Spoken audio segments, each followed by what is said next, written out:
सपना देखा है उस पवित्र भूमि की यात्रा का, जहां इतिहास और आस्था एक साथ जीवंत हो उठे हैं?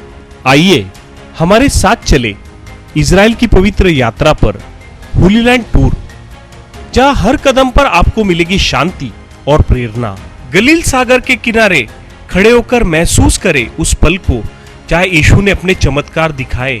कफरनहूम में, जिसे यीशु को अपना शहर कहा जाता है, उनकी शिक्षाओं को जीवंत अनुभव करें।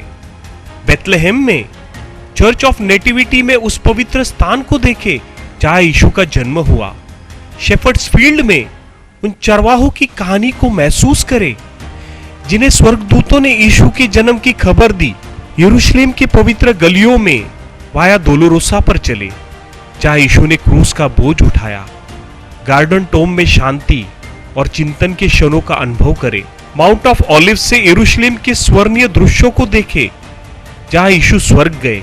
इजराइल सिर्फ आध्यात्मिक नहीं बल्कि जीवंत संस्कृति का गढ़ है। स्थानीय व्यंजनों का स्वाद ले और मृत सागर में तैरने का अनोखा अनुभव करें। हमारे विशेष होली लैंड टूर पैकेज में शामिल है लग्जरी होटल, स्वादिष्ट भोजन और अनुभवी हिंदी भाषी गाइड हर कदम पर आपके साथ है, ताकि आपकी यात्रा आरामदायक और यादगार हो। तो देर किस बात की, आज ही बुक करें अपनी होली लैंड यात्रा को और चले एक ऐसी तीर्थ यात्रा पर जो आपके दिल और आत्मा को हमेशा के लिए बदल देगी। नीचे दिए गए नंबर पर संपर्क करें। आपण पाहत आहात जीसस इंडिया टीव्ही, चॅनल जे देवाकडून आहे, चॅनल जे स्वार्थ गाजवतं, चॅनल जे लोकांचे जीवन परिवर्तन करतं। पाहत रहा, लाईक करा, शेअर करा आणि सबस्क्राईब करा। या सेवा कार्याला अजून वाढवण्यासाठी तुम्ही हातभार लावू शकता व आम्हाला तुमची आर्थिक मदत करू शकता। ऑनलाईन पेमेंटसाठी खाली दिलेल्या QR कोडला स्कॅन करून आपलं दान देऊ शकता। परंतु आशीर्वाद तुमच्या जीवनामध्ये येत असताना देवाची इच्छा आहे की ज्या ठिकाणात तुमची निवड आहे त्या ठिकाणापर्यंत तुम्ही पोहोचाल। परंतु कोणी असंच पोहोचणार नाही। जन्माला आलेला प्रत्येक व्यक्ती देवाचा विशेष प्रकारचा हेतू घेऊन जगात जन्माला आलेला आहे। या पृथ्वी तलावर या मंडळीमध्ये तुम्ही बसलेले लोक आहात, तुमच्यामध्ये असं एकही व्यक्ती नाही की ज्याच्याकडे देवाचा हेतू नाही।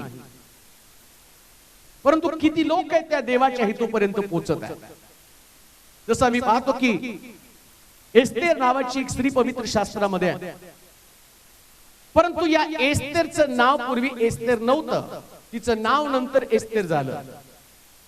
या एस्तेरचं नाव एस्तेरच्या पुस्तकामध्ये दुसऱ्या अध्यायाच्या 5 पासून 10 वचनामध्ये जर तुम्ही बघितलं तर तिचं नाव सुरुवातीला हदस्सा, आणि हदस्सा तो एस्तेर हा एक अतिशय रंजक अशा प्रकारचा प्रवास आहे।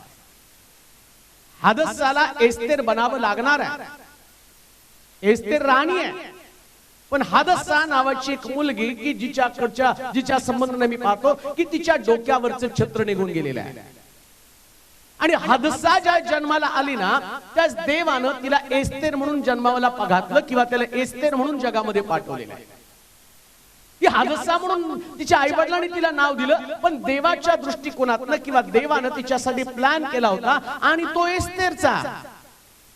आज या पृथ्वी तलावरती असंख्य लोक अशा स्वरूपामध्ये जन्माला आलेले आहेत, परंतु कधी त्यांनी देवाला प्रश्न केला का की कोणत्या नामानं किंवा कोणती योजना माझ्यासाठी तू केली आणि त्या योजनेपर्यंत जाण्यासाठी तुम्हाला कोणता मार्ग दाखवणार आहे? तसं हदस्सा तो एस्तेर हा जो प्रवास आहे तो एक पूर्णपणे रंजक आणि कल्पक आणि पूर्णपणे थक्क करणारा प्रवास आहे। ज्यास तुम्ही यातनं वाचाल, यातनं अभ्यास कराल, त्यास एक गोष्ट तुमच्या लक्षात येईल की एस्तेर बनण्यासाठी तुम्हाला परिश्रम करावं लागणार आहे। एस्तेर बनण्यासाठी तुम्हाला तुमच्या जीवनाचं परीक्षण करावं लागणार आहे। एस्तेर बनण्यासाठी तुम्हाला तुमचे विचार बदलून टाकावे लागणार आहे। एस्तेर बनणं हा सगळ्यात मोठा अनुभव आहे। आणि म्हणून आज जे आम्ही पाहणार आहोत की हदस्सा तू एस्तेर ही कशा पद्धतीने तिचं जीवन बदललेलं आहे. एस्तेरचं पुस्तक 2रा अध्याय त्याची 5 पासून 10 पर्यंतची वचन वाचूया. हदस्सा तू एस्तेर हा जो प्रवास आहे आणि तो प्रवास कशा पद्धतीने घडला आणि आमच्या जीवनामध्ये ते कसं लागूकरण होणार आहे. एस्तेरचं पुस्तक 2रा अध्याय 5 पासून 10 पर्यंतची वचनं. शूशन राजवाड्यात शूशन राजवाड्यामध्ये मर्दखै बिन याईर मर्दखै बिन याईर बिन शमई बिन किश बिन शमई बिन किश या नावाचा एक बन्यामिनी यहुदी या होता. नावाचा एक बन्यामीनी यहुदी होता. बाबेलचा राजा नबुकदनेसर बाबेलचा राजा नबुकदनेसर याने यहुदाचा राजा यकन्या यहुदाचा राजा यखन्या याच बरोबर जे लोक यरुशलेमाहून पकडून नेले लोक यरुशलेमहून पकडून नेले होते त्यांना त्यापैकी हा एक होता. त्यापैकी हा एक होता. त्याने आपल्या चुलत्याची कन्या त्यानं आपल्या चुलत्याची कन्या हदस्सा उर्फ एस्तेर हिचे पालन पोषण केले होते. तिला आईबाप नव्हते. ती मुलगी सुंदर व रूपवती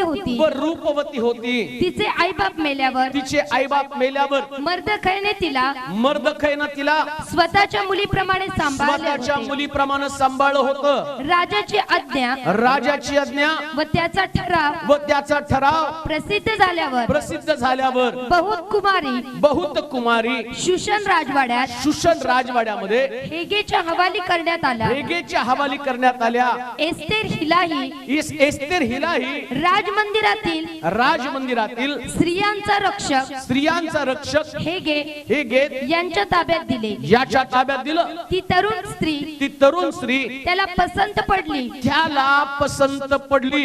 हदस्साची एस्तेर बनण्याचा प्रवास समजून घेणं गरजेचं आहे. हदस्सा म्हणजे नेमकं काय शास्त्र सांगतं.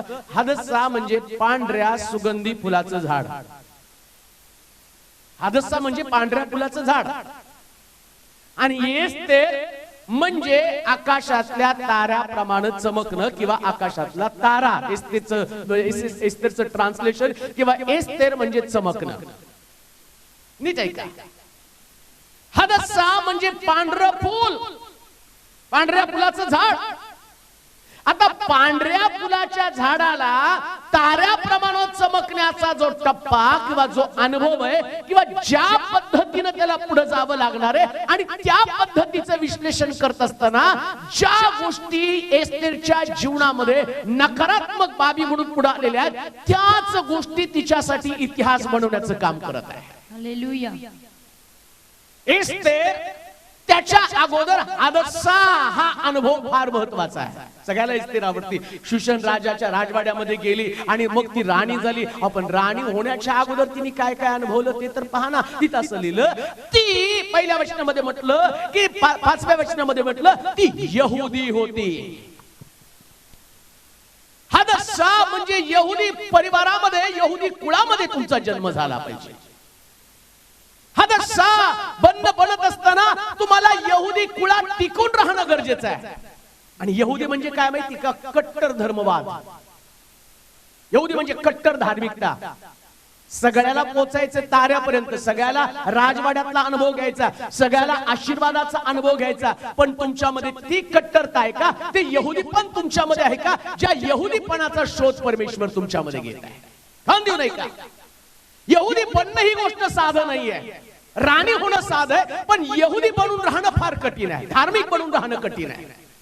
यहुदी लोक नीती नियम पाळणारे, यहुदी लोक शुद्धता पाळणारे, यहुदी लोक परमेश्वरासाठी जगणारे, यहुदी लोक धर्मासाठी मरणारे, यहुदी लोकांचं शास्त्राचं पठण कधी बंद झालं नाही, यहुदी लोकांचे सिद्धांत वाचन कधी बंद झालं नाही. यहुदी म्हणजे सिद्धांताला पक्के राहणारे लोक. जर सिद्धांताला तुम्ही पक्के राहिले नाही तर तुमचा एस्तेरचा प्रवास कधी पूर्ण होणार नाही. आणि म्हणून लक्षात ठेवा, जर तुम्हाला यहुदी कुळामध्ये राहता आलं पाहिजे. मला वाटतं 3रा अध्याय 6 वचन वाचता का? यहुदी होणं किती जबरदस्त गोष्ट आहे. वाचूया एस्तेरचं पुस्तक 3रा अध्याय 6 वचन. एकट्या मर्दखयावर हात टाकणे हे त्याला हलके वाटले. कारण मर्दखै कोणत्या जातीचा आहे? मर्दखै कोणत्या जातीचा आहे हे त्यांनी हमानास सांगितले होते. हे त्यांनी हामानास सांगितलं होतं. त्यामुळे अहश्वेरोशाच्या अवघ्या साम्राज्यातील मर्दखयाचे लोक म्हणजे सर्व यहुदी लोक यांचा नायनाट करण्याचा बेत हामानाने केला. यहुदी होणं म्हणजे एका यहुद्याच्या मोबदल्यात सगळ्या यहुद्याला मरावं लागणार आहे. यहुदी होणं साधी गोष्ट नाही. यहुदी म्हटलं की मरणाला स्वीकार नाही. म्हणून पौल बोलतो जगणे ख्रिस्ताने मरणे मला. यहुदी म्हणजे देवाची कट्टरतावाद जपण्यासाठी मरावं लागणार आहे. शास्त्र सांगतं जेव्हा त्यांना कळलं, काय तिथे लिहिले पहा, जेव्हा त्यांना कळलं हे यहुदी कुळातले लोक आहेत. आता यहुदी पण ती राजवाड्यामध्ये जाणार आहे. यहुदी मुळेच ती आणि तिचं नाव एस्तेर बनणार आहे आणि यहुदी हादसापासून एस्तेर ती बनणार आहे. पण त्याच्या अगोदर तिला यहुदी बनावं लागणार आहे. खान देऊ नये का? जर तुम्ही कट्टर धार्मिक बनला ना तर तुमची कट्टर धार्मिकता तुम्हाला वर घेऊन जाणार आहे. हालेलुया. नुसतं संडे टू संडे चर्चला आल्यावर तुम्ही म्हणाल आता देवा मला चमकव ताऱ्याप्रमाणे, तो म्हणाल कट्टर बन, प्रार्थनेचा वेळ प्रार्थनेला गुडघे टेकत जा, परमेश्वराच्या वचनाला बिलगून राहणं. मरणाचा प्रसंग आला, जर तू बिछाण्यावरती पडलेला आहे, व्हेंटिलेटर तुला लावलंय, तरी तुझं हृदय प्रार्थना करणार हृदय असलं पाहिजे. तुझा विश्वास तो विश्वास असला पाहिजे जो विश्वास सिंहाच्या गुहेमध्ये पडताना दानिएलामध्ये होता, जो विश्वासच्या आणि भट्टीमध्ये पडताना शद्रक मेशक अबेदनगोमध्ये होता, तोच विश्वास तुमच्यामध्ये असला पाहिजे. मग तुम्ही यहुदी लोक आपल्या प्रार्थना कधीच सोडत नाही. जसं मी पाहतो की ज्यावेळेस दानिएला संबंधानं राजाज्ञा करण्यात आली की इथून पुढे महिनाभर कोणी प्रार्थना करायची नाही आपल्या देवाची, पण तो यहुदी असल्या कारणानं त्यानं राजाची राजाज्ञा झुगारली. तो म्हटला माझ्या प्रार्थनेला कोणी अडवू शकत नाही. यहुदी म्हणजे सिंहाची गुहा पाहाल तरी तुम्ही प्रार्थना करणारे असाल. लक्षात ठेवा, तुमची प्रार्थना एक दिवशी तुम्हाला उच्च स्थानावरती घेऊन जाणार आहे. कट्टर यहुदी बना. यहुदी बनणं म्हणजे मरणाला निमंत्रण आहे. यहुदी बनणं म्हणजे मरणाचा प्रसंग आहे. पण सगळ्यात आनंदाची गोष्ट काय माहिती का? मरणाची भीती पण देव आम्हाला मरू देत नाही. हालेलुया. एकही यहुदी मेला नाही. हालेलुया. ज्याला मारण्यासाठी ठरवलं ना असा एकही यहुदी मेला नाही. इथं असं म्हटलं, मर्दखय म्हटला नुसतं हामानाला मारणार नाही, सगळ्याला मारणार आहे. आणि तुम्हाला माहिती का, एक यहुदी मर्दखय, या मर्दखयनं सगळ्या यहुदांची प्रगती केलेली आहे. हालेलुया. एक दानिएल सिंहाच्या गुहेमध्ये पडत असताना राजाला कळलं हा मरणाला स्वीकारतो पण त्याचे सिद्धांत बदलायला तयार नाही. राजा म्हटला फक्त याच्याच देवाची स्तुती करा, याच्याच देवाची आराधना करा. यहुदी होणं म्हणजे लोकांना खऱ्या देवाची ओळख पटवून देणं. यहुदी आहात का? बायबल सांगतात तिने आपला सिद्धांत सोडला नाही. आणि एक गोष्ट तुमच्या लक्षात येते का, तिच्या जन्माच्या वेळेसच ती जन्माला आली, काही दिवसांनी तिचे आई वडील मेले आणि ती मुलगी एकटी पडली. मला नाही वाटत एखादी गोष्ट साधी जीवनामध्ये आमच्या घडली ना तर पहिले आम्ही देवाला सोडतो. एवढे तर आम्ही कट्टर आहेत. थोडस देवानं काहीतरी मनाच्या विरोधात घडलं की झाले आमच्या प्रार्थना बंद. आणि इथं जर तुम्ही बघितलं तर तिच्या संबंधानं म्हटलेलं आहे तिने तिचं यहुदी पण कधी सोडलं नाही. यहुदी पण सोडू नका. नोकरी गेली तरी यहुदी पण सोडू नका. आमेन म्हणाल का? आमेन. यहुदी लोकांना तपासलं जात होतं. बायबल सुद्धा सांगतो माहिती का, संदेश त्यांची पारख तुम्ही फळांवरून करा. आणि या संदेष्ट्यांचं वैशिष्ट्य काय माहिती का, जो संदेष्टे होते ना, या संदेष्ट्याला तुम्ही कुठलं पण असं लिहिलंय वचनामध्ये, विश्वासणारे म्हणजे त्या संदेष्ट्यांच्या बाबतीमध्ये, सगळ्या विश्वासणाऱ्यांच्या बाबतीमध्ये, संदेष्ट्याच्या बाबतीमध्ये ते लिहिले, विश्वासणारे प्राणघातक पदार्थ पिले तर त्याला बाधणार नाही. आणि का संदेष्ट्याला पारखण्याची पूर्वीची पद्धत काय होती माहिती का, या संदेष्ट्याला विष प्रयोग केला जात होता. आणि समजा त्या संदेष्ट्यानं ते विष खाल्लं किंवा त्याला चुकून आम्ही खायला घातलं आणि जर तो संदेष्टा वाचला तर ते लोक म्हणायचे हा संदेष्टा आहे. तसं यहुदी लोकांना पण पारखण्याची पद्धत आहे. काय? ते धर्मासाठी मरणारे लोक आहेत, ते प्रार्थनेसाठी मरणारे लोक आहेत, ते उपासनेच्या बाबतीमध्ये अतिशय कट्टर आहेत. त्यांची उपासना कधी बंद नाही. देवानं त्यांना सांगितलं डोंगरावरती उपासनेला जा आणि उपासना करताना, तसं अब्राहमाला त्यानं सांगितलं उपासनेच्या डोंगरावरती जाऊन तू यज्ञ पण कुठला? तुझ्या एकुलत्या एक मुलाचा. आणि अब्राम कट्टर यहुदी असल्या कारणानं त्यानं आपला मुलगा वेदीवरती चढवला. हा कट्टरवाद त्याच्याकडे होता म्हणून तो आशीर्वादी झाला. आज आम्ही पाहतो या ठिकाणामध्ये ही जी हादसा आहे, ही हादसा म्हणजे पांढरं फूल. देवानं तुम्हाला शुद्ध जीवन, शुद्धतेचे जीवन दिलं. यहुदी असणं म्हणजे पांढरं पावित्र्य, शुद्धतेचं जीवन. शुद्धता झोपण्यासाठी जपण्यासाठी तुम्हाला सतत प्रयत्न करावा लागणार आहे. आणि आम्ही पाहतो ही यहुदी होती आणि म्हणून देवानं तिला त्या ठिकाणात वरच्या पदावरती नेलं. यहुदी झाल्याशिवाय तुम्ही उच्च पदाची अपेक्षा करू नका. बरेच लोक येतात ते म्हणतात की आमचा व्यवसाय फार वाढावा म्हणून प्रार्थना करा. तुम्ही प्रार्थना करा. तुम्ही किती प्रार्थना करता? तुम्ही ठरवा बरं तुमचं प्रार्थनेचा वेळ आणि त्या प्रार्थनेच्या वेळी सकाळी उठून प्रार्थना करायला सुरुवात करा. काय देव आशीर्वाद देतील तुम्हाला अनुभवता सुद्धा येईल. बरं, माझी ऑगस्टिन ब्रदरचं माझं बोलणं चाललं होतं त्यावेळेस ते सांगत होते मला प्रार्थनेच्या बाबतीमध्ये मी कट्टर बनण्याचं कारण. ते म्हटले माझ्याबरोबर काही केरळची मुलं होती आणि मी त्यांच्या घरामध्ये गेलो, पाहिलं तर त्यांची एवढी समृद्धी, घरामध्ये एवढा पैसा, एवढे मोठ्या पदावरती सगळे काय बूट सुटावले लोक होते.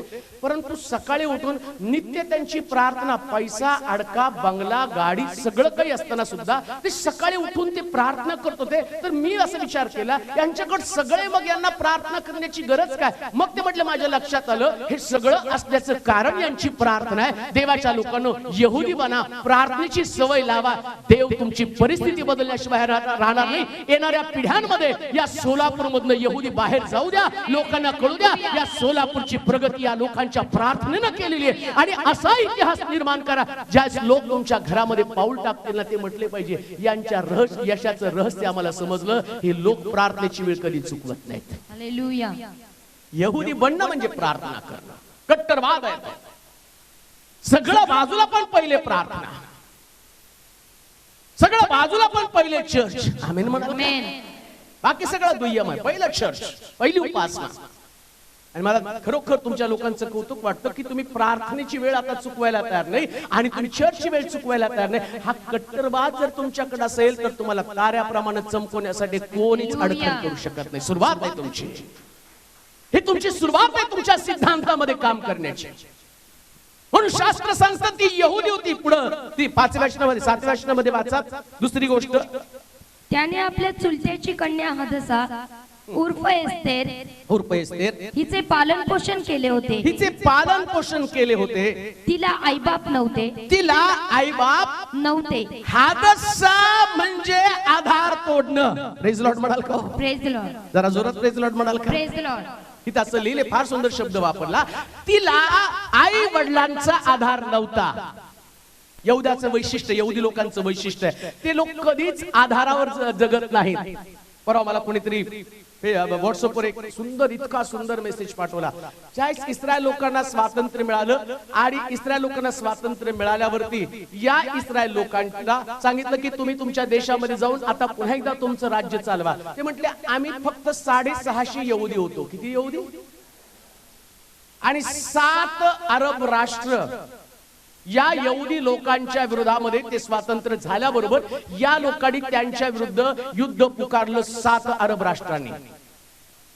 आणि यहुदी लोक म्हणतात की त्या लोकांकडे सगळी आधुनिक शस्त्र सामुग्री होती पण आमच्याकडे एकही शस्त्र नाही आणि आमच्याकडे फक्त 600 लढवई आहे. किती?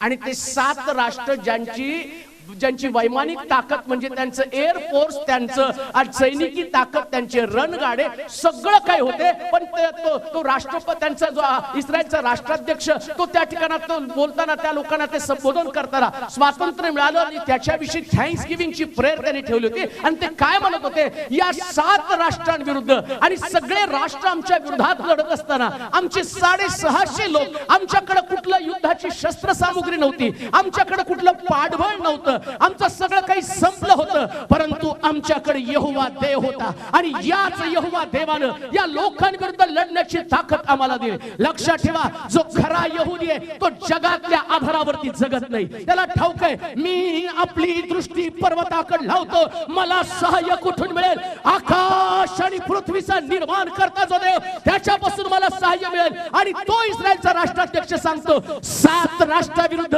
आमच्या देवानं आम्हाला जय दिला, कारण आमच्याकडे तो अनुभव होता. मिस्रामध्ये त्यानं फारोचं सैन्य समुद्राच्या तळाशी बुडवलं. ज्या देवानं गल्ल्याथाला लोळवलं तो देव त्यावेळेस आमच्या संगती होता. आता एस्तेरला हदस्साला पण माहित होतं, माझे आई बाप माझ्यावर नसले तरी काही हरकत नाही, माझा देव तर माझ्या बरोबर आहे. हालेलुया. हदस्सा म्हणजे कधी कधी आधार तुटला. तुम्हाला वाटतं का तुमचा आधार तुटला? काही वेळेस देव आधार तोडतो का हो? एस्तेर बनायचे, आणि एस्तेर म्हणजे तारा. पृथ्वी ग्रह आहे आणि सूर्य तारा आहे. पृथ्वीला प्रकाश कुणाचा आहे हो? चंद्राला प्रकाश कुणाचा आहे? सूर्य तारा आहे. ताऱ्याला कोणाचा प्रकाश नसतो, ताऱ्याला कोणाचा आधार नसतो, तारा सगळ्याला आधार देत असतो. हालेलुया. आता एस्तेर बनवायचंय म्हणजे हदस्साचा सगळं प्रकाश देणार, जिथून मदत येणार आहे, देवाला ते कनेक्शन कापायचं असतं. म्हणून कधी कधी देव कनेक्शन कापत असताना समजायचं हदस्सा तू एस्तेर प्रवासाला सुरुवात झालेली आहे. हालेलुया. तुमचा आधार तुटलाय का? रडत बसू नका. देव तुम्हाला त्या प्रवासाच्या टप्प्यामध्ये घेऊन चाललेला आहे. आधार तो मला देत नाही. बायबल सांगतं की तिच्या आई वडील मेले, देवानं तो अनुभव तिच्याकडे आणला का? कारण तिला प्रकाश देण्याची सवय लागली पाहिजे. आणि तिथं असं लिहिलं की देवानं मर्दखैला तिच्या हातावर तिचं पालन पोषण करण्यासाठी सांगितलेलं आहे. कधी कधी हदस्सा म्हणजे सगळ्या सुविधा देव काढून टाकतो. आई वडील असले तर सगळ्या सुविधा, जेवण पण तेच देतात, बिछाना पण तेच टाकतात, नाही का? आई बापाच्या घरात लेकर असले तर तेच आहे. ते पोरग लगेच मम्मी झोप लागली की आई ती बाळा बिछाना टाकला झोप. मम्मी भूक लागली मग ती जाती पटकन गॅस पेटवती, स्वयंपाक करते, बाळा खा. मम्मी कॉलेजला जायचंय, शाळेला जायचंय, पटकन स्टोव पेटवती, पाणी ठेवती, बादलीमध्ये होती, बाळा आंघोळ कर जा. मम्मी माझी कपड्याची इस्त्री खराब झाली, पटकन ती काम करता करता तो इकडे पावडर वगैरे लावत असतो, इकडे ती सगळ्या आणि त्याचे कपडे इस्त्री करून ठेवते. आणि शास्त्र सांगतं की देवानं या हदस्साचा तो आधार काढला आणि तिला तो दाखवत आहे आता तुला मदत करणार कोणी नाही. पण ती म्हणती मी यहुदी आहे, माझं मी मदत शोधत नाही, मी स्वतः मदत करणारी व्यक्ती आहे. लक्षात ठेवा, यहुदी बनणं म्हणजे इकडं तिकडं आधार न शोधणं. तुमच्या सगळ्या सुविधा प्रभू कधी कधी काढून टाकेल. याचा अर्थ देवाला तुम्हाला स्वयंभू बनवायचंय. तुम्ही स्वतः लोकांची मदत करणारं बनावं, तुम्ही एस्तेर बनावं. म्हणून तुमचे आधार गेल्याबद्दल दुःख मानू नका. काय तुमचा आधार गेल्यावर तुम्ही देवाला दोष दिला का? एस्तेरने कुठेही देवाला दोष दिला नाही. जिथं प्रभूनं तिला ठेवलं तिच्या चुलत्याच्या घरामध्ये आणि ती तिथंच राहिली. बायबल सांगतं की तो मर्दखैच्या घरामध्ये ती राहिली. तुमचा आधार तुम्ही पाहत असताना देव तुम्हाला निराधार करण्याची शक्यता आहे. कधी लेकरं सांभाळणार नाही, कधी नवरा सांभाळणार नाही, कधी भाऊ सांभाळणार नाही, कधी बहीण सांभाळणार नाही, कधी नोकरीवरून तुम्हाला काढण्यात येईल. जसं योसेफाच्या भावांच्या बाबतीमध्ये मी पाहतो सख्खी भावंड त्यांची मदत करण्यासाठी तो गेला, पण तिथं असं लिहिलं की त्याच्या भावाने त्याला खड्ड्यामध्ये टाकून दिलं. त्याचे भाऊ त्याचे वैरी बनले. हा अनुभव जो आहे ना, तो यहुदी लोकांसाठी फार महत्वाचा अनुभव आहे. यहुदी लोकांचं वैशिष्ट्य, यहुदी लोकांना देवानं नेहमी त्याच्यावरती अवलंबून राहायला शिकवलं. गिदोन त्या ठिकाणामध्ये गावाची मळणी करत होता आणि परमेश्वर त्याच्याकडे गेला आणि तो म्हटला, सांग या लोकांच्या विरोधात मी तुम्हाला विजय देणार आहे, सगळ्या लोकांना पानवट्यावरती घेऊन जा. आणि काय म्हटलं माहितीये का प्रभू, या लोकांना तू पानवट्यावर घेऊन जा. 30,000 लोक त्याच्याकडे गेले. 30,000 लोक. नीट आहे का यहुदी काय आहे? आता अनाउन्स कर, युद्धाच्या आवाजाला कोण घाबरतात त्यांनी पहिले जा. 22,000 लोक पळून गेले. किती हो? ते यहुदीच होते, पण नुसतं युद्ध म्हटल्याबरोबर घाबरून पळून गेले. तशी काही यहुदी आहेत, लढायलाच नको. त्यांची प्रार्थना काय माहिती का? प्रभू येणारं संकट टाळू दे. देव संकट टाळत नाही, संकटामध्ये लढण्याची ताकद देतो. हालेलुया. प्रेज लॉर्ड म्हणाल का? Praise Lord. जरा जोरात प्रेज लॉर्ड म्हणाल प्रेज का? लॉर्ड. बॉक्सरचा मुलगा बाप म्हणताना विचार करतो याला लहानपणापासून बुक्क्या मारून मारून मजबूत करायचंय.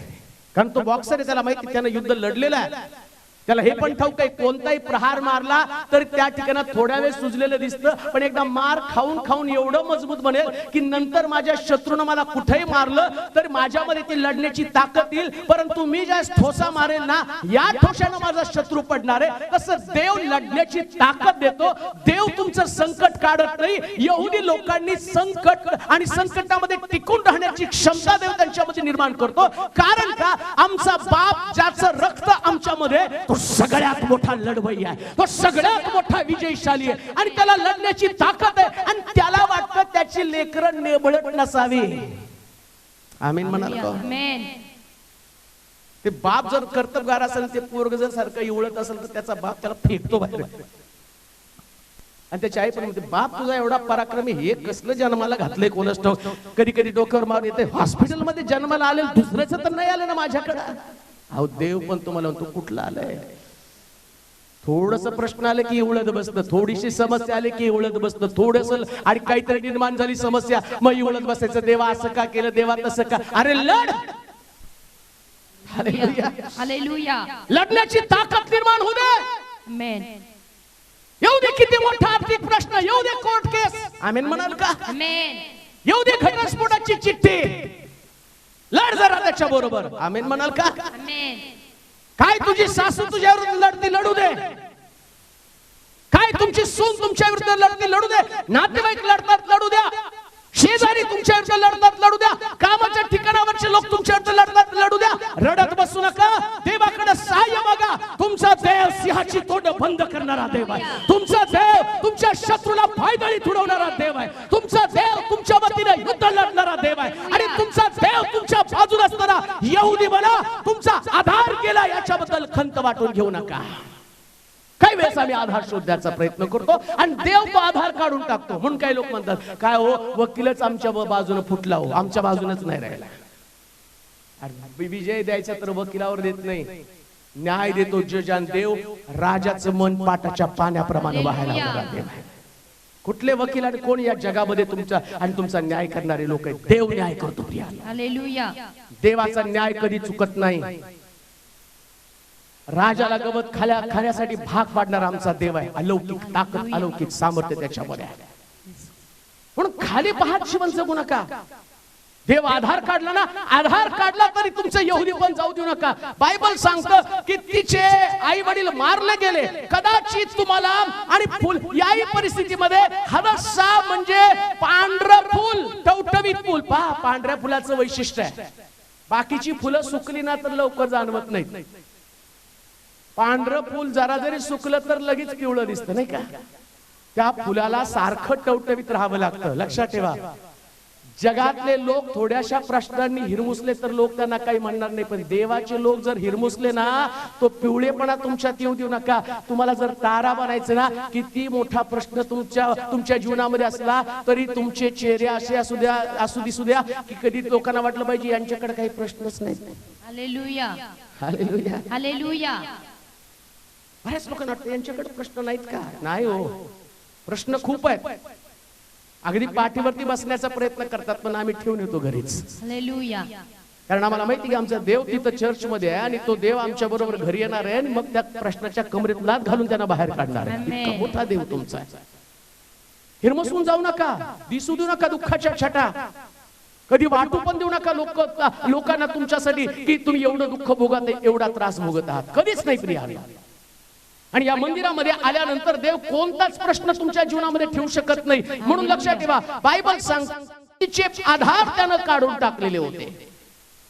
योसेफ त्याचा बाप त्या ठिकाणामध्ये मेलेला, सॉरी त्याचा योसेफ आला, त्याचे भावंड, आणि आम्ही पाहतो की त्यांच्या भावंडानं त्याला आणि त्याच्या बापापासून तोडलं. आता योसेफ जो आहे त्याच्या बापाचा अतिशय लाडका. कान देऊ नये का मी तुम्हाला काय सांगत आहे, तिचे बाप आणि आई मरून गेले.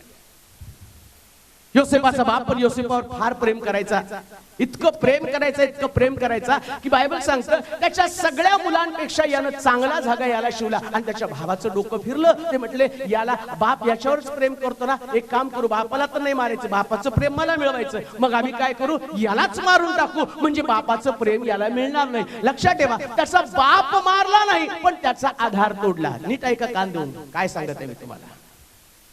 या योसेफाला त्यांनी खड्ड्यात टाकलं आणि सगळेजण त्याची मारण्याची मसलत करू लागले. यहुदी म्हणजे मरणाची तयारी. मी सुरुवातीला सांगितलं, तिची भावंड म्हटले की याला आपण मारून टाकू, पण देवाचा प्लॅन काय, हादसा तू एस्तेर. हालेलुया. तसं योसेफ सुद्धा त्याच्या भावातनं 11 ताऱ्यातनं 12वा हा तारा बाहेर निघावा आणि हा तारा दुसऱ्यांना प्रकाश देणारे हे 11 ग्रह ठरावे, हा एकटाच तारा ठरावा. म्हणून त्यानं काय केलं, या ताऱ्याला त्याच्या बापाच्या प्रकाशाची गरज नाही, या ताऱ्याला त्याच्या भावांच्या प्रकाशाची गरज नाही. म्हणून देवानं त्या लोकांच्या अंतःकरणामध्ये याला खड्ड्यात टाकण्याची योजना केली. त्याला खड्ड्यात टाकलं आणि मार. शैतान काय म्हटला, अरे 11 तारे याला नमन करणारे, हा जो त्याचा दृष्टांत आहे ना, हा दृष्टांत मला का आणि खतम करायचा, हा दृष्टांत मला संपवायचा. म्हणून शैतान त्यांच्या डोक्यात काय घालत आहे, याला मारून टाका. आणि देव काय त्याच्या डोक्यात घालत आहे, मारायचं नाही, हा तारा आहे, याला चमकवायचंय. याच्यासाठी एक अद्भुत गोष्ट करायची, इतिहासात याचं नाव नोंद करायचं. योसेफ जर त्या दिवशी मेला असता तर आज तुम्ही त्याचं नाव ऐकलं नसतं. पण योसेफ या सगळ्या परिस्थितीमध्ये जशी हादसा शांत बसली तसा योसेफ पण शांत बसला. एक शब्द पण त्यानं बोलला नाही, त्याचा चेहरा कोमेजला नाही. बायबल सांगतं त्याला खड्ड्यात टाकलं. नंतर ते लोक आले, त्या लोकांना त्याला विकलं आणि विकल्याबरोबर त्याच्या प्रवासाला सुरुवात झाली. का, कारण देवाला त्याला योसेफ बनवायचं होतं, हादसाला एस्तेर बनवायचं होतं. काय तो अनुभव तुम्हाला नकोय का? का फक्त त्याच गोष्टी पाहता तुम्ही खड्ड्यात पडलेला आहात? आज तुमच्यासाठी खड्डा असेल. काही लोकांच्या जीवनामध्ये फार मोठा खड्डा आहे, पण त्या खड्ड्याकडे पाहू नका, खड्ड्याच्या बाहेर काय आहे ते पहा तुम्ही. योसेफ खड्ड्यामध्ये, पण त्याला त्याचं दृष्टांत, त्याचं स्वप्न तो विसरला नाही. त्याला माहितीये या खड्ड्यातनं मी बाहेर येईल ना, त्यास माझ्यासाठी सुंदर जीवन असणार आहे. हालेलुया. या खड्ड्यातनं बाहेर पडण्यासाठी मला प्रयत्न केला पाहिजे. तो खड्ड्यामध्ये बसून पण देवाकडे त्यानं दृष्टी लावली. त्याला ठाऊक आहे मदतगार येणार आहे, मसीहा येणार आहे, यातून मला बाहेर काढणार आहे. आणि या योसेफाला तिथून बाहेर काढलं. दानिएलच्या पुस्तकाच्या 6व्या अध्यायाच्या 23 पासून 28 पर्यंतच्या वचनामध्ये म्हटलं, वास्तव वचन दानिएल पुस्तक 6वा अध्याय 23 पासून 28 पर्यंतची वचनं. तेव्हा राजाने अत्यंत हर्षित होऊन आज्ञा केली की दानिएलास गुहेतून बाहेर काढा. त्यास गुहेतून बाहेर काढलं. तो त्याला काही इजा झाल्याचे दिसून आले नाही. काहीच इजा झाल्याचं दिसून आलं नाही. कारण त्याचा आपल्या देवावर भरोसा होता. कारण त्याचा आपल्या देवावर, बोला बरं जोरात सगळ्यांनी, कारण त्याचा आपल्या देवावर, तुम्ही म्हणा माझ्या देवावर, माझ्या देवावर. वाचा बरं ते परत वचन. दानिएलला काही इजा झाली नाही. तेव्हा राजाने अत्यंत हर्षित होऊन आज्ञा केली की दानिएलास गुहेतून बाहेर काढा. मी म्हणतो मनोजला गुहेतून बाहेर काढा. पुढे त्यास गुहेतून बाहेर काढले. मनोजला गुहेतून बाहेर काढलं. माझ्यासाठी वचन लावून करून घेतो मी. तो त्याला काही इजा झाल्याचे, मनोजला काहीही इजा झाल्याचं दिसून आलं नाही. का? कारण त्याचा आपल्या देवावर भरोसा होता. देव मरणाच्या अनुभवात तुम्हाला नेतो, पण भरोसा जर तुमचा देवावर असेल तर तुम्हाला काही सुद्धा इजा होणार नाही. हालेलुया. इजा होण्याचं कारण तुमचा देवावर भरोसा नाहीये. म्हणून काही लोक म्हणतात देवाने कशाला आमच्यावरती एवढ्या पीडा पाठवल्या. तुम्ही देवाने नाही पाठवल्या, तुमचा विश्वास देवावर नाही म्हणून तुमच्यावरती पीडा आहे. तुमचा देवावरती पक्का भरोसा नाही म्हणून तुमच्यावरती पीडा आहे. तुम्ही तुमच्या प्रश्नावर जास्त भरोसा ठेवता. बायबल सांगते जगामध्ये जो आहे त्याच्यापेक्षा तुमच्यामध्ये आहे तो सामर्थ्य. जगात सिंह दिसतो, यहुदाचा सिंह प्रभू येशू ख्रिस्त आहे. कुठल्या सिंहाची भीती बाळगता? कोणती व्यक्ती देवाच्या परवानगीशिवाय तुम्हाला सतवू शकत नाही, कोणती व्यक्ती देवाच्या परवानगीशिवाय तुमच्यावरची चाल करून देऊ शकत नाही. एक गोष्ट लक्षात ठेवा, रात्रभर दानियल सिंहाच्या गुहेमध्ये गुरगुरत, तसं सिंह दानियल त्या गुहेमध्ये गुरगुरत होता, पण दानियलला ठाऊक होता हा फक्त गुरगुरतो. हालेलुया. Praise the Lord. सैतान फक्त गुरगुरतो, तो तुमच्यावर तुम्हाला इजा करू शकत नाही. लक्षात ठेवा, ज्यावेळेस प्रश्न तुमच्यावरती गुरगुरत असतील ना, हे वचन कायमस्वरूपी वाचा. देव सिंहाच्या गुहेतनं दानियेलला बाहेर काढतो, न इजा होता. तसं देव माझी पण कोणती हानी न करता यातून मला बाहेर काढणार आहे. हालेलुया. आमेन. तुमची कोणतीच हानी होणार नाही. पण जर तुम्ही त्या हादसाच्या अनुभवामध्ये जाल तर त्याच्यासाठी तुमचे मदतनीस काढून टाकले जातील. तसं दानियल सुद्धा सिंहाच्या गुहेमध्ये एकटा होता. 7व्या वचनामध्ये परत जाऊया. त्याने आपल्या चुलत्याची कन्या हदसा, त्यानं आपल्या चुलत्याची कन्या हदसा उर्फ एस्तेर हिचे पालन पोषण केले होते. हिचे पालन पोषण केले होते. तिला आईबाप नव्हते. ती मुलगी सुंदर व रूपवती होती. तिचे आईबाप मेल्यावर मर्दखैने तिला स्वतःच्या मुलीप्रमाणे सांभाळले होतं. पण 7व्या वचनामध्ये काय म्हणतो तो शूशन राजवाड्यामध्ये.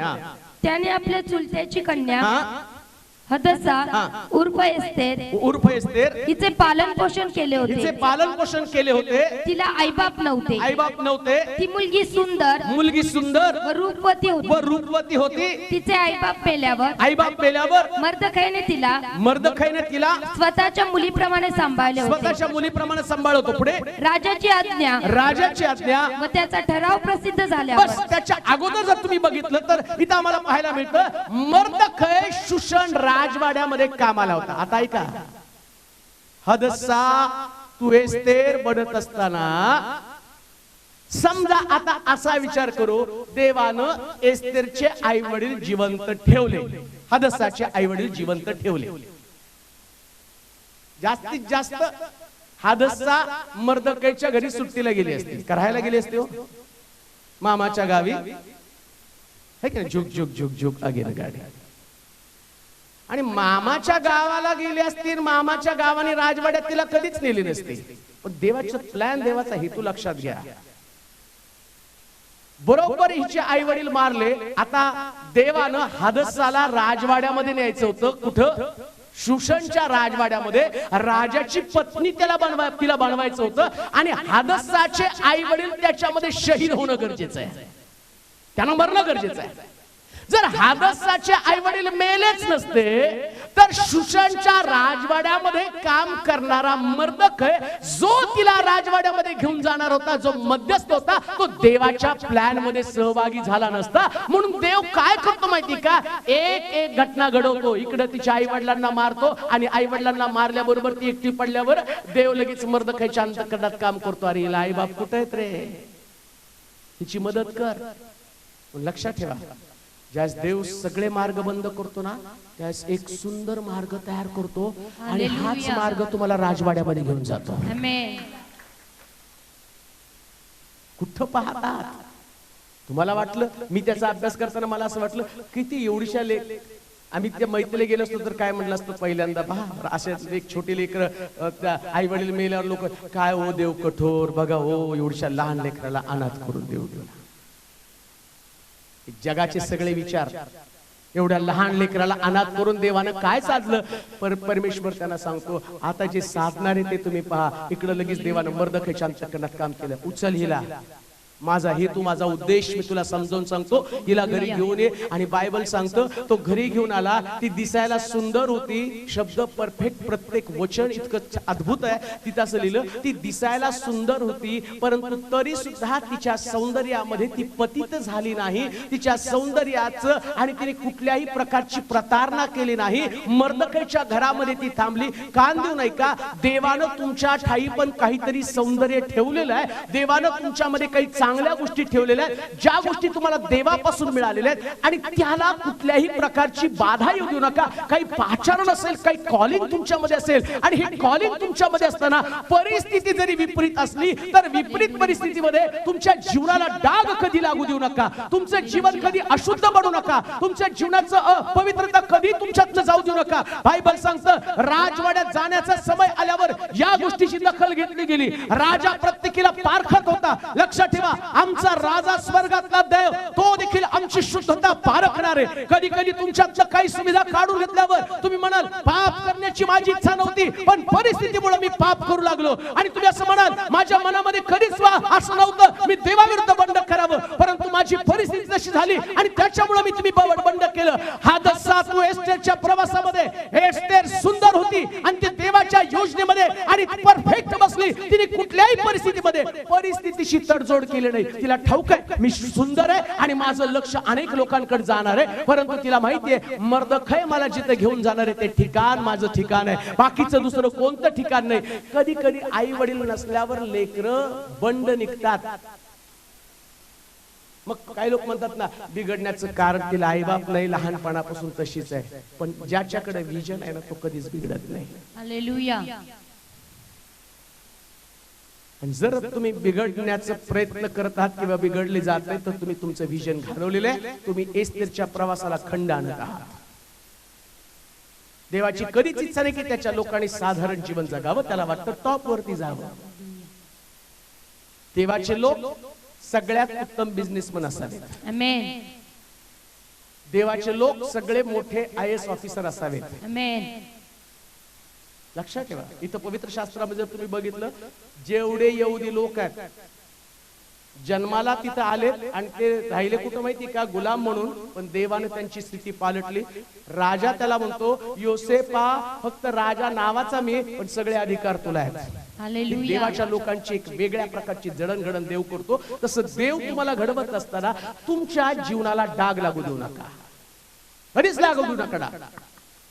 डाग लागलेलं जीवन कधी सुद्धा ताऱ्यापर्यंत पोहोचू शकत नाही. ते तुमची प्रगती अडवतं. शुद्धता ठेवा, पवित्रता ठेवा, नीतिमत्व कधी तुमचं जाऊ देऊ नका.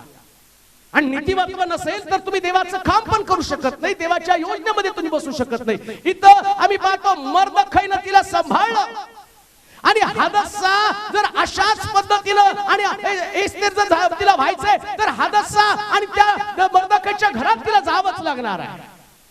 जर हादसा मर्दखैचं घर सोडून दुसरीकडे कुठे गेली असती तर ती एस्तेर बनली नसती. जिथं तो राजवाड्यामध्ये काम करते, राजाच्या दरबारामध्ये मर्दखै आहे, तसं जिथं आणि तो मर्दखै तिच्यासाठी तरतूद आहे, तसं देवानं तुमच्यासाठी प्रोव्हिजन केलेली आहे. ज्या ठिकाणात देवानं तुम्हाला ठेवलं तेच ठिकाण तुमची प्रगती करणार आहे. हालेलुया. देव जसं तुम्हाला चालवतो तसं करा. आमेन. देवानं तुमच्यावरती कोणत्या प्रोव्हिजन साठी निवडलेलं आहे, कोणतं काम सोडलेलं आहे, तुमच्यावरती सोपवलेलं आहे. तुम्ही म्हणाल देवा एवढं साध्या कामात मला कसं पुढे घेऊन जाईल. अहो मेंढर चारणारा दावीद आणि राजवाड्यात काम करणारी त्याची भावंड. पण राजाची निवड करताना देव म्हटला मेंढर चारणारा दावीद यालाच मला राजा बनवायचं. ही देवाची योजना आहे. कोणतं काम देव तुम्हाला करायला लावतो ना ते काम तुम्ही मनोभावे करत राहा. तुम्हाला देवानं नुसतं चर्च लायला सांगितलं, तुम्ही याच्यातलं कशी काय माझी प्रगती होणार आहे हो. हालेलुया. कशी प्रगती होईल ते देव करेल. आमेन. हालेलुया. हालेलुया. मावशी ते आज आले ना बहुतेक का गेल्यामधून कोणच नसतो.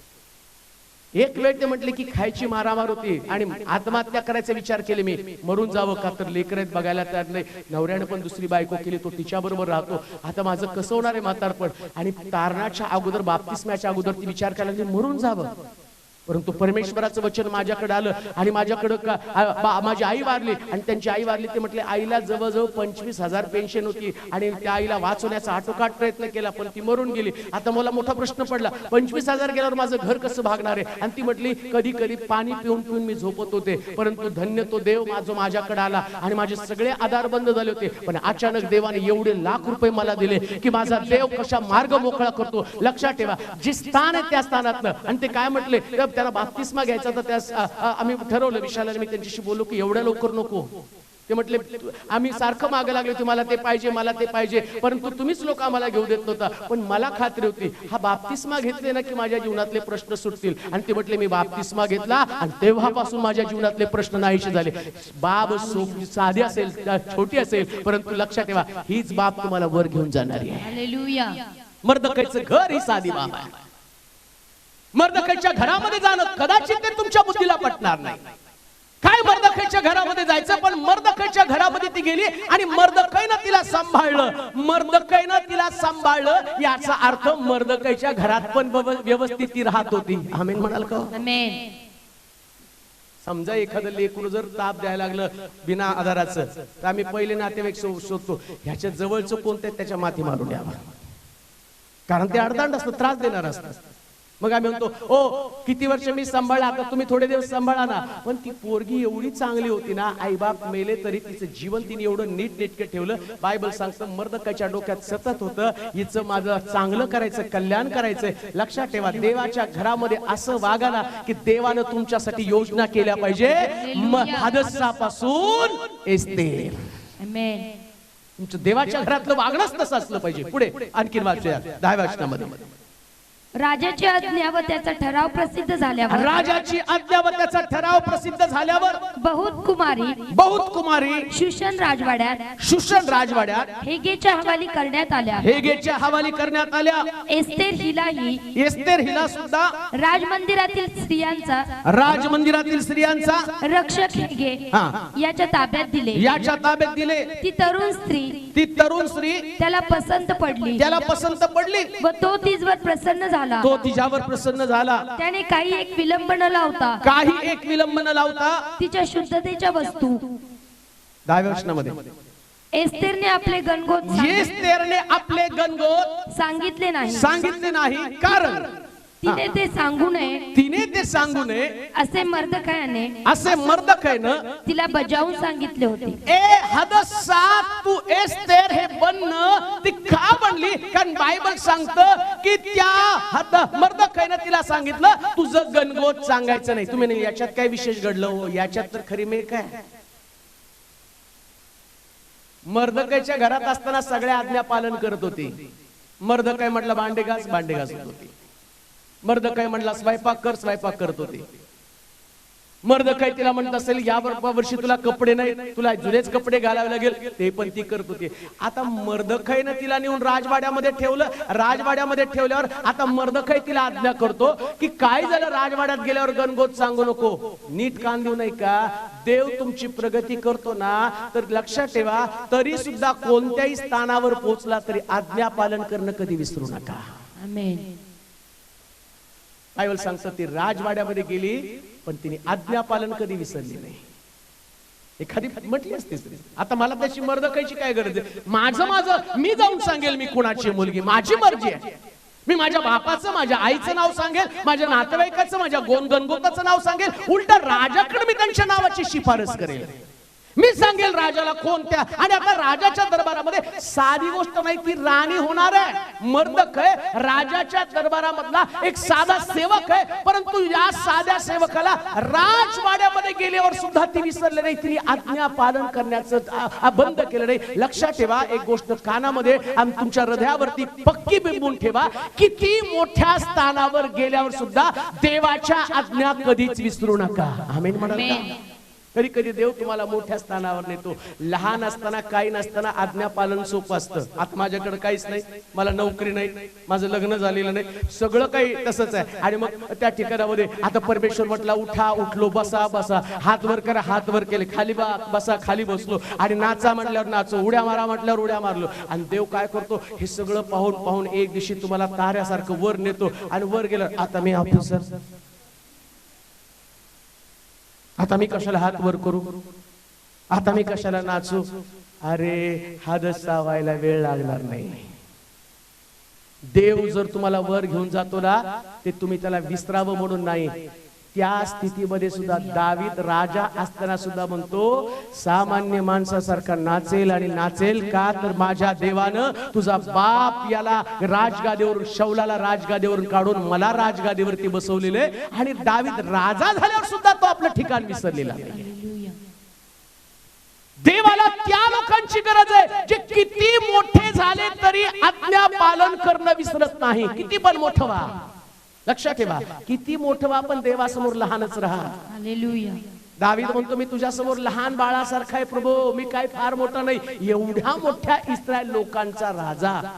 लक्षात ठेवा, आज छोटस 650 लोकांचं राष्ट्र इस्रायल जे सुरुवातीला होतं आणि आपल्या महाराष्ट्रापेक्षा कमी, मला वाटतं पुणे एवढं असेल इस्रायल, पुणे एवढं राष्ट्र आहे. आणि तुम्हाला माहिती का, जगातले सगळे जे देश आहेत ना त्यांच्याकडचं तंत्रज्ञान मागत आहे, त्यांच्याकडची शेतीची पद्धत, त्यांच्याकडची अवजार, त्यांच्याकडचं आणि जे टेक्निकल लढण्याचं ते सुद्धा मागत आहे. कारण ते म्हणतात की यांच्यासारखं कोणीच विद्वान नाहीये. हे लोक जे यांना देवाकडनं ज्ञान मिळालं, हे एवढे मोठ्या पदावरती गेलेले लोक, पण जर तुम्ही त्यांचं भाषण ऐकलं तर त्या ठिकाणामध्ये तुमच्या डोळ्यातनं पाणी येईल. हे सगळं गौरव ते देवाला देतात.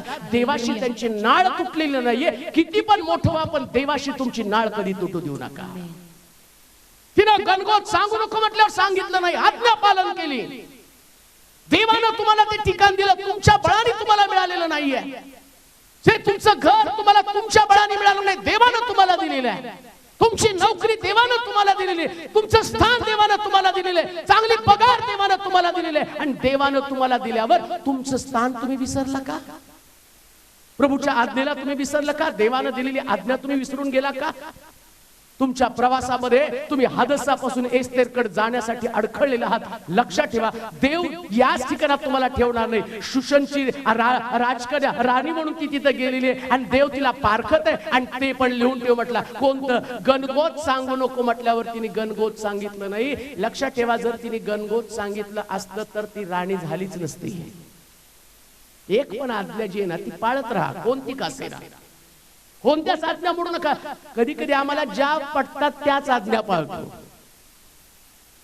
चर्चला या म्हटलं की ती आज्ञा तेवढी, चर्चला रविवारी जायचं, कितीला जायचं, आणि चर्चला जाऊन तिथं आराधना कशी करायची ती पण आज्ञा आहे. मला जमलं तर करेल, मी हात वर केला तर करेल, तर हाताची घडील तोंडावर बोट घालेल. अरे तुला आज्ञा आहे, नाच म्हटलं की नाचायचं. तुझं कुठं जात आहे? तुझ्या पायात बळ यावं, तुला नाचायचं, तुला उड्या मारायच्या, तू देवासमोर नाचतो. देवाला तू काय पाळखाला देतो का? हालेलुया.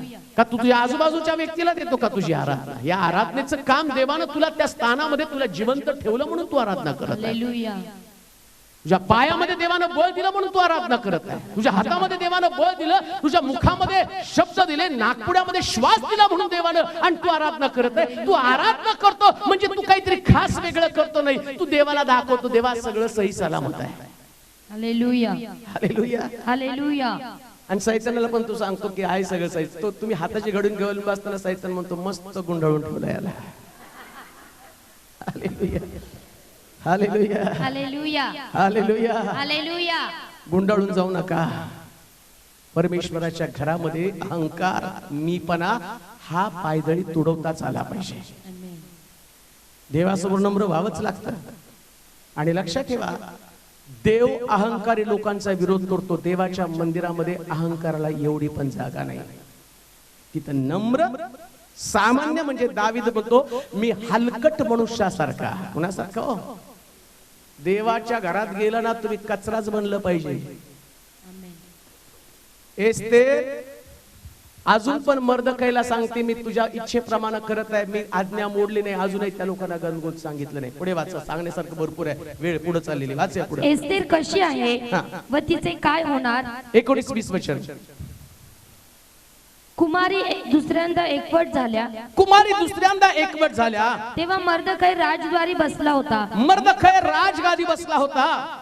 एवढा वेळ एस्तेरनं आपले गणगोत सांगितले नव्हते. गणगोत सांगितलं नव्हतं. मर्दकैने तिला तशीच आज्ञा केली होती. एस्तेरचे मर्दकयाच्या येथे संगोपन होत असता जशी ती त्याची आज्ञा मानी त्याचप्रमाणे तिने या समयी सुद्धा त्याची आज्ञा मानली.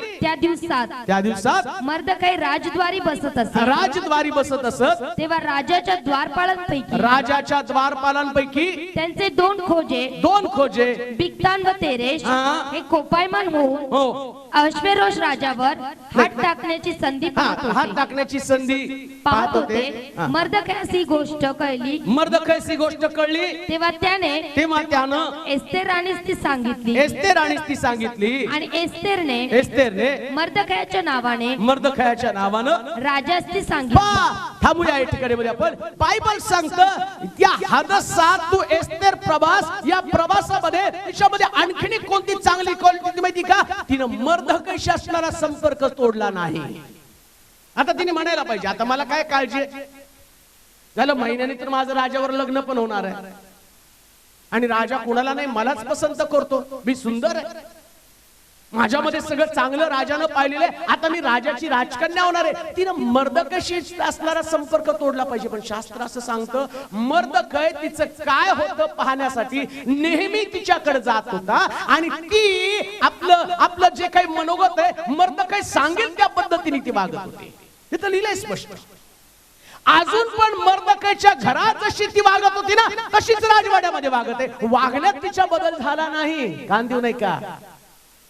वर्तवणुकीत कधीच बदल होऊ देऊ नका, कधीच वागण्यामध्ये फरक होऊ देऊ नका. हीच नम्रता, तेच समर्पण, तीच त्यागाची भावना, तोच प्रभूविषयीचा आदर आणि कितीही मोठ्या स्थानामध्ये पोहोचल्यावर देवाशी तुमची नाळ कधी तुटू देऊ नका. मर्दकयाशी तिचा असणारा संपर्क कधी तुटला नाही. तुमच्यासाठी धोक्याचा इशारा आहे. कधी कधी जसं आम्ही पुढे जातो ना तसं देवाबरोबरचा आमचा असणारा संपर्क तुटला जातो. मोठमोठे लोक मी पडताना पाहिलेले आहेत. जितके वर जातील ना तितका देवाशी संपर्क तुटला जातो.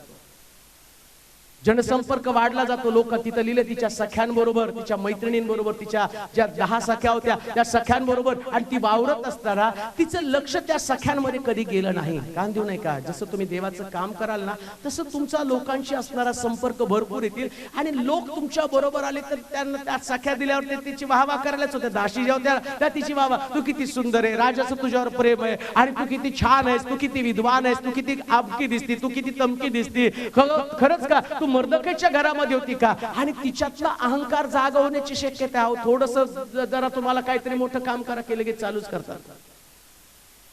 तुम्ही आहे म्हणून चर्च होते मध्ये मध्ये काय भांडण, तुम्ही आहे म्हणून पाळक आहे, तुम्ही आहे म्हणून देवाचं काम आहे. किती पण मोठे व्हा, देवाशी तुमची नाळ मजबूत असू द्या. सोलापूर मध्ये आल्यावर आता तो व्यक्ती आपल्याकडे नाही पण एक आई आपल्या मुलासमोर माझा मुलगा आहे म्हणून तेलोरे पास्टर सोलापूर मध्ये आहे आणि तो फुल टाईट असायचा. मग मला कोणीतरी सांगितलं, म्हटलं राहू द्या. कालांतरानं तो व्यक्ती गेल्यावर हे चर्च बांधलं गेलं.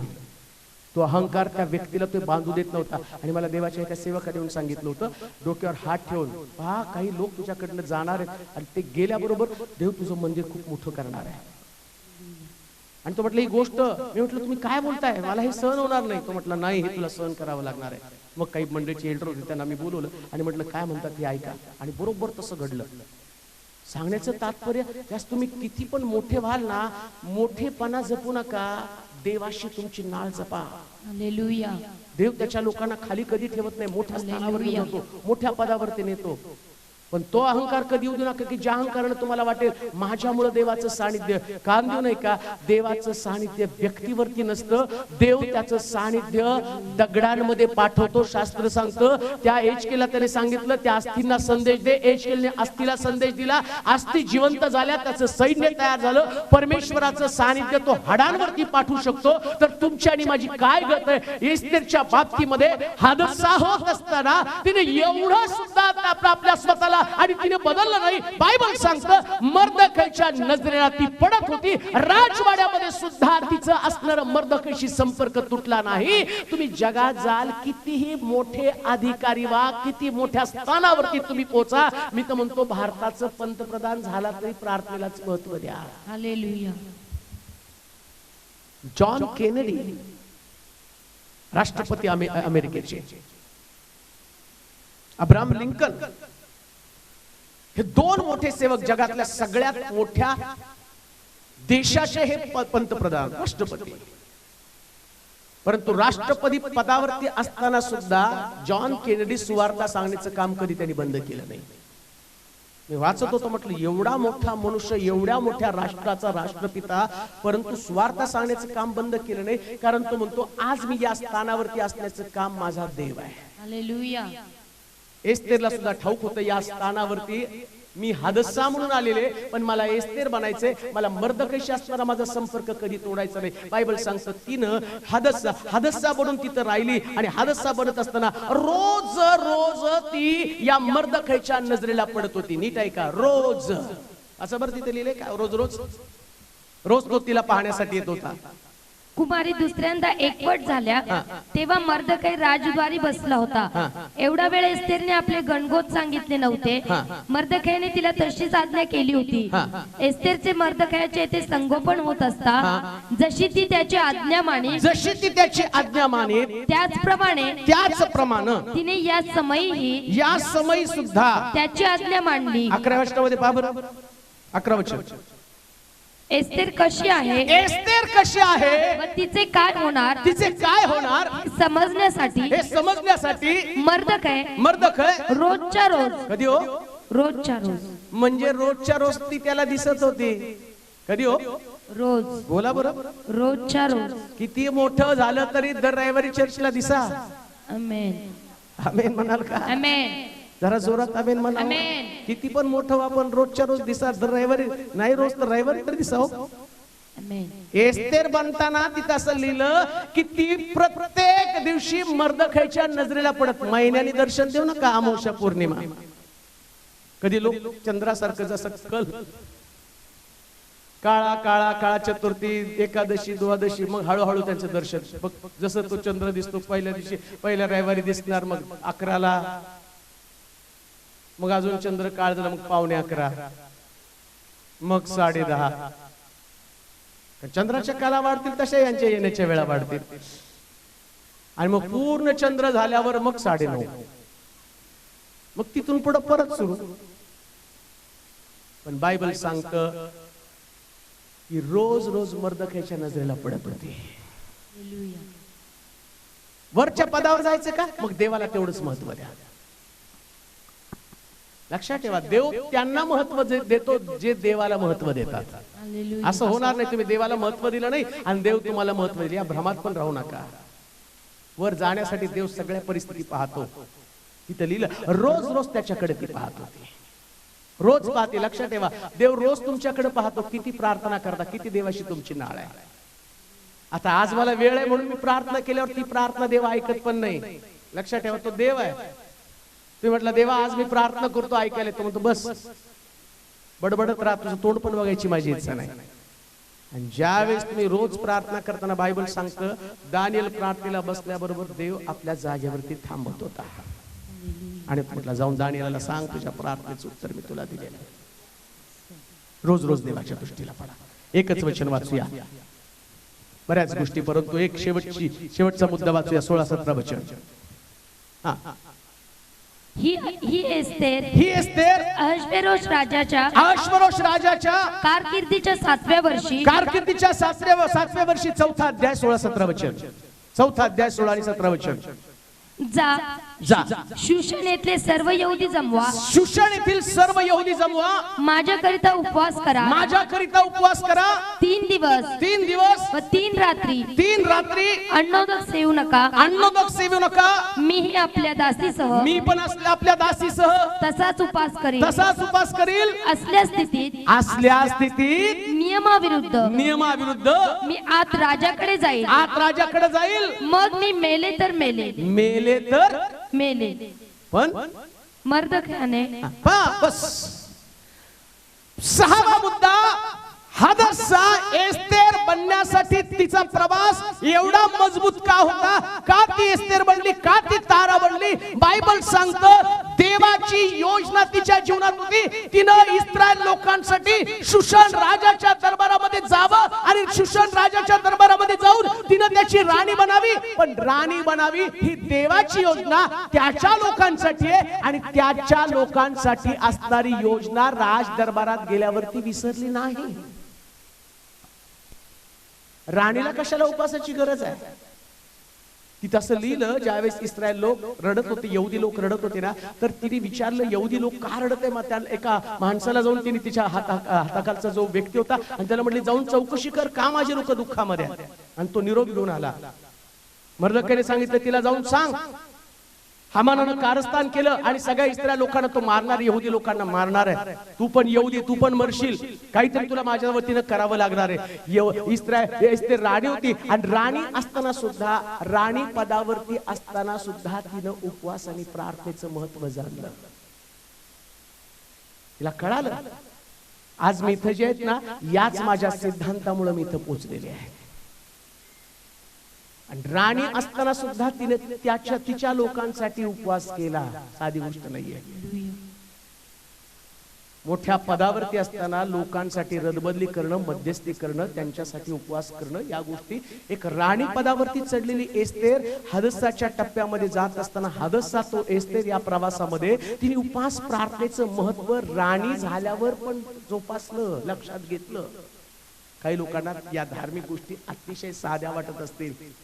लक्षात ठेवा, जितक्या धार्मिक गोष्टीला तुम्ही साध्या म्हणून संबोधाल, तितकं तुमच्या जीवनातली प्रगती थांबणार आहे. तुमच्या जीवनामध्ये जो आणि टप्पा ज्या ठिकाणात तुम्ही पोहोचणार त्या टप्प्याला तुम्ही ओलांडू शकणार नाही. हादसा म्हणजे फूल, मग फूल म्हणूनच ती राहणार होती. आता फूल जमिनीवरती आणि तारा आकाशामध्ये. देव तिला जमिनीतनं आकाशापर्यंत घेऊन चाललेला आहे. तुमच्या उपास आणि प्रार्थना तुम्हाला या जमिनीपासून वरच्या स्थानापर्यंत नेणार. तुमची परिस्थिती देव बदलणार आहे. पण त्याच्यासाठी जसं एस्तेरने बायबल सांगतं, ती म्हणती आपल्या जीवाची सुद्धा तिनं पर्वा केली नाही. कट्टरवाद तुमच्यामध्ये असला पाहिजे. जीवाचा मोबदला देवासाठी द्यायला शिका. प्रभूच्या राज्यामध्ये येत असताना इतकं कट्टर धार्मिक बना, इतकं देवाच्या बाबतीमध्ये तुम्ही कट्टर बना, जितकं तुम्ही स्वतःच्या बाबतीमध्ये कट्टर आहात. जितकं तुमच्या निर्णयावर तुम्ही ठाम आहात ना, देवाच्या निर्णयावर तुम्हाला तितकं तेवढंच ठाम राहावं लागणार आहे. तुमचे निर्णय तुमच्या सवडीप्रमाणे तुम्हाला बदलता येणार नाही. तुमची धार्मिकता तुमच्या पद्धतीने तुम्हाला बदलता येणार नाही. ती राणी झाली म्हणून देवानं तिला सूट दिली नाही. राणी झाल्यावर सुद्धा बायबल सांगतं तिने उपवास आणि प्रार्थना केल्या. आणि त्याच्यामध्ये असं म्हटलं, आता तिला माहिती आहे की या गोष्टीमुळे कदाचित मी राजाच्या मर्जीतनं उतरेल. ती काय म्हणती, राजदंड पुढे केल्याशिवाय मला राजमहालामध्ये जाता येत नाही. पण जर तुम्ही मला जा म्हणून सांगता, तुम्ही माझ्यासाठी उपवास प्रार्थना करा, मी पण तुमच्यावर उपाशी राहते.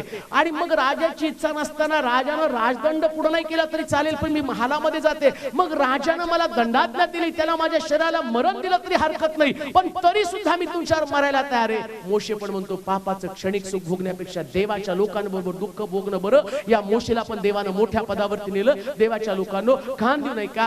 कितीही कठीण प्रसंग आला तरी देवाच्या लोकांबरोबर मजबूतीने राहा. त्याच्या संगती, त्याच्या सानिध्यामध्ये तेवढ्याच मजबूतीने राहा. माघार घेऊ नका, कारण तुम्हाला हादसा तू एस्तेर बनायचंय. तर एस्तेर बनण्यासाठी हा कट्टरवाद तुमच्यामध्ये तुम्हाला जोपासणं गरजेचं आहे. बायबल सांगतं 6व्या मुद्द्यामध्ये एस्तेरने आपल्या प्राणाची पर्वा केली नाही. ती देवाच्या लोकांबरोबर राहिली. आज जर तुम्ही बघितलं, एस्तेर समोर सगळ्यात मोठा प्रश्न होता राजा त्या ठिकाणामध्ये. जर ती कान देऊ नका, मी तुम्हाला जो मुद्दा मांडत आहे, जर तिनं राजाची आज्ञा मोडली, नीट आहे का काय सांगतो तुम्हाला. एस्तेर राजवाड्यामध्ये आली. आता राजा म्हणजे तिचं सर्वस्व, तिचं पद, तिला राणी म्हणत आहे. लोक तिच्या समोर वाकून तिला मुजरा करत आहे. इकडे इस्रायल लोक मरणार आहेत राजाच्या आज्ञेप्रमाणे, आणि राजा तिला दरबारात बोलत नाही, तिला तिची कैफियत मांडता येत नाही. आता या राजानं ज्यावेळेस त्याची पहिली राणी, त्या राणीनं आज्ञा मोडली. तिला म्हटलं, तू तयार होऊन सुंदर, तू खूप दिसती, आणि माझे जेवढे मित्र आले त्यांना तुझं सौंदर्य, तू किती सुंदर आहे मला दाखवायचंय. तिने आज्ञा मोडली आणि तेवढ्यात त्या राणीला राजपदावरून काढलं. आता एस्तेरला राणी केलं. आता प्रश्न काय, राजाची आज्ञा ही परत मोडणार आहे. राजाची आज्ञा काय, मी राजदंड पुढे केल्याशिवाय कोणी आतमध्ये यायचं नाही, आणि राजदंड पुढे न करता जर कोणी आतमध्ये आलं तर मरणार आहे. त्याला मरावाच लागणार आहे. आता राणी समोर मोठा प्रश्न आहे, मी राजपद पण गमावणार आहे, राणीपद मी गमावणार आहे, राजा पण मी गमावणार आहे. पण तिला ठाऊक आहे आता राजपद गेलं तरी चालेल, पण मला माझ्या लोकांसाठी मध्यस्थी करावी लागणार आहे. आणि तिने उपवास आणि प्रार्थना केली. तिने राजा पण गमावलं नाही, राजपण पद गमावलं नाही, कारण ती एस्तेर आहे. लक्षात ठेवा, काही गोष्टीमुळे तुम्हाला असं वाटत असेल हे हातातून निसटून जातील, नाही हो, देव उलट मजबूतीने. तो राजा काय म्हणतो माहिती का, ज्यावेळेस इकडे उपास प्रार्थना करून ती आतमध्ये गेली, राजाने तिला म्हटलं ये ये ये, तुझी काय मागणी मला सांग. आणि तो काय म्हटलं माहिती का, अर्ध्या राज्याची मागणी असेल तर मी तुला देईल. उपास प्रार्थनेत एवढी ताकद आहे, या ताकदीचा अंदाज तुम्ही घ्या. जास्त तुम्ही उपवास आणि प्रार्थना कराल तर देव म्हणतो, जसं राजा म्हणतो मी तुझ्यासाठी एवढ्या गोष्टी करेल. अहो एस्तेर राणीच्या टप्प्यामध्ये कधी कधी तुम्हाला असं वाटेल आता मी मरणार आहे, पण हीच मरण तुमच्या जीवनाला कलाटणी देणार असेल. आज कदाचित तुम्हाला असं वाटत असेल की तुम्ही मरणाच्या त्या टप्प्यावरती येऊन थांबलेला आहे, जिथं तुमच्या समोर अंधकार आहे, एस्तेर समोर अंधकार आहे. पण एक उपास आणि प्रार्थना या एस्तेरच्या जीवनाला तिने कलाटणी दिली आणि हादसापासून कायमस्वरूपी ती एस्तेर राहिली. हालेलुया. इथं तिचं एस्तेर पद कायमस्वरूपी राहिलं.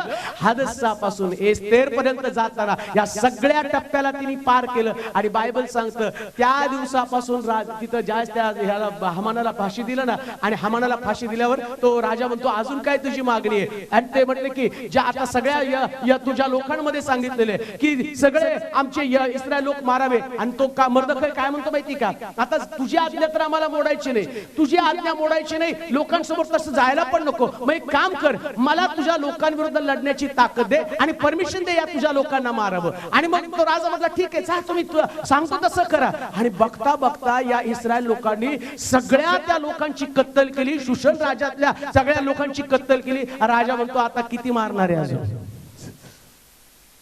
अरे अजून काय मारायचं बाकी ठेवलं का. राजाला भीती वाटत होतं. आणि तो काय म्हटला माहिती का, एवढा बैल एस्तेरने करून ठेवला होता, अजून काय पाहिजे असेल तर सांग, प्रार्थनेमध्ये ताकद आहे. हालेलुया. राजा म्हणतो अजून तुझी मागणी काय असेल तर सांग, कारण तिने उपवासाने प्रार्थना केली. लक्षात ठेवा, एस्तेर हदसा तू एस्तेर मध्ये उपवास आणि प्रार्थनेचा टप्पा कधी विसरू नका. काही प्रश्न तुम्हाला सुटण्यासाठी उपवास आणि प्रार्थना मंडळीने तुम्ही कराल, येणाऱ्या दिवसामध्ये तुमचे सगळे प्रश्न सुटलेले असतील आणि देव तुम्हाला त्या टप्प्यावरती घेऊन जाईल. देव तुम्हाला आशीर्वादित करो. आपले डोळे बंद करू, आपल्या जागेवर